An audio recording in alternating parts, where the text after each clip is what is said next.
The black market is a shadow economy for something people want and can't have, or something people want for a better price. The backstory of this operation is a marketplace of children that in some respect was entirely legal.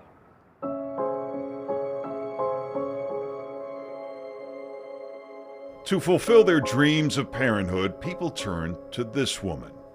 She's smart, trustworthy, but over time, between 1924 and 1950, thousands of less fortunate families are torn apart. They were a very poor family. They lived usually in little shanty houses along the Mississippi River. One of those families, the Taylors, try to piece together the story that begins in 1943. When she was 6 or 8 years old, her siblings were stolen from their parents and taken to an orphanage, the Tennessee Children's Home Society, and they were all adopted out from there. There is sexual and physical abuse. Hundreds of children die from neglect.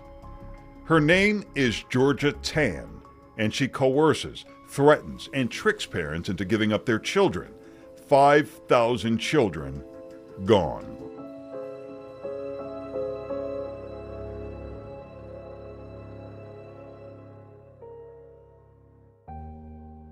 She's known as a charitable woman who finds good upper-class homes for orphans, but her methods prioritize profits over all else.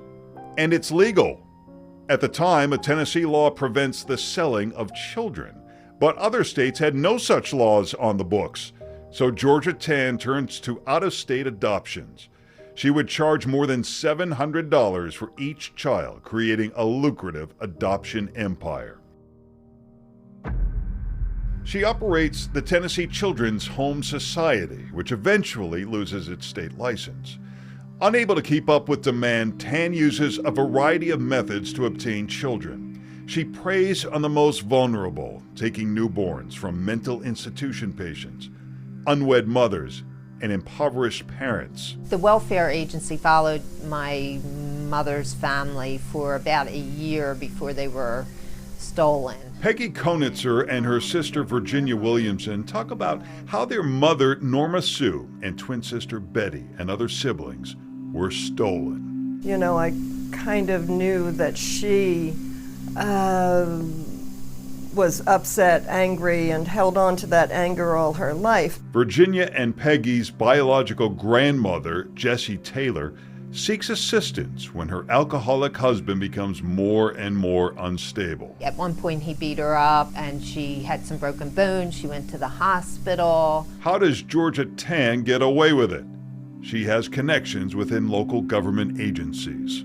She's tipped off that the 6 children are home alone. While Jessie is in the hospital, Georgia shows up at their home. The kids were playing outside and a limousine drove up and a woman got out and asked them if they wanted to go for a ride in the car, and of course they were little children, and so they agreed to go in the car. She and her siblings were stolen from their parents and taken to an orphanage, the Tennessee Children's Home Society. The siblings' extended family is left wondering what happened. They always wondered what happened to the children. But back then there wasn't the means to search for children. Trying to sweep the poor little widow under the carpet? Georgia Tann sells children to wealthy and prominent people in society, including Joan Crawford and New York Governor Herbert Lehman. One of those kids adopted grows up to be wrestler Ric Flair. 2 months later, Norma Sue and her twin are sent by train to start a new life with their adoptive family. In 1950, Tennessee Governor Gordon Browning launches an investigation that finds Tann earns $1 million in profits. 3 days before the state files charges against the operation, Georgia Tann dies of uterine cancer. The impact of the abduction had far-reaching effects for Norma Sue and for her descendants. Her entire life was based on rebellion, regret, from the trauma of being adopted. Because of my mother's background, and our lives were very chaotic. The home life was pretty traumatic and chaotic.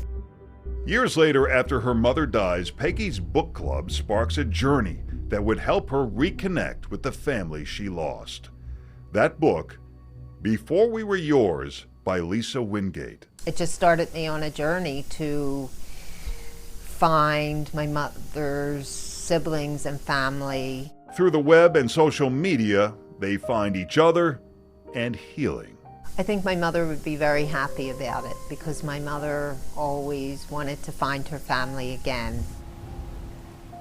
Historic Elmwood Cemetery in Memphis. 19 of the children who die under Tan's care are buried in a lot she once purchased here.